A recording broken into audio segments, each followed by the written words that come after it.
बिस्मिल्लाहिर्रहमानिर्रहीम। अस्सलामुअलैकुम। सनम मारवी का गुलकारी छोड़ने का ऐलान। जी हाँ, पाकिस्तान की मशहूर और मरूफ गुलकारा की सौतेली बहन की जानिब से सनम मारवी की तीसरी शादी के दावेदार और मदाहों की जानिब से किरदार कशी की वजह से गुलकारी छोड़ने का फैसला किया। नादरीन, वीडियो की जानिब बढ़ने से पहले आपसे गुजारिश है कि हमारे चैनल को सब्सक्राइब करें और बेल आइकन पे क्लिक करें ताकि हमारी हर आने वाली नई खबर, नई वीडियो आप तक सबसे पहले पहुंच सके। मरूफ सूफी गुलकारा सनम मारवी ने घरेलू तनाज़ात के बाद गुलकारी छोड़ने का ऐलान कर दिया। सनम मारवी ने यह फैसला घरेलू तनाज़ात की वजह से किया।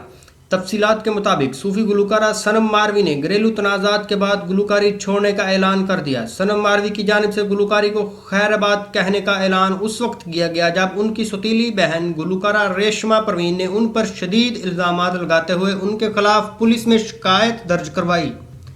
सौतीली बहन रेशमा परवीन की वीडियो के बाद सनम मारवी ने एक निजी टीवी से बात करते हुए ऐलान किया कि वो आइंदा 15 से 20 दिन में गुलकारी को छोड़ देंगी।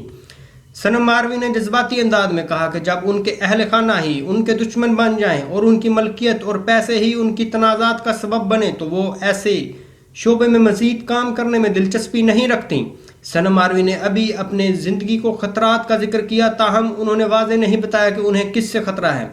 सनम मारवी ने वाज़े तौर पर बहन रेशमा परवीन से तनाज़े का जिक्र भी नहीं किया और अपने ख़ानदानी झगड़े को मदाहों के तनाज़े से जोड़ते हुए कहा कि उनकी गुलकारी छोड़ने की एक वजह सिंधी मदाहों की जानिब से उनकी किरदार कशी करना भी शामिल है। गुलकारा ने दावा किया कि ख़ानदानी झगड़े सामने आने के बाद सिंध के मदाह उनकी किरदार कशी करते हुए उनके खिलाफ नामुनासिब ज़बान इस्तेमाल कर रहे हैं और वो मज़ीद गुलकारी नहीं करना चाहती।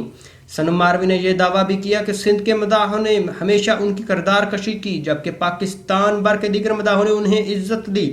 उन्होंने ये दुआ भी की कि अब सिंध की सरजमीन किसी अच्छे गुलकार के लिए तरस जाएगी और कोई भी शाह, हचल और सामी को गाना वाला गुलकार सिंध को नहीं मिलेगा।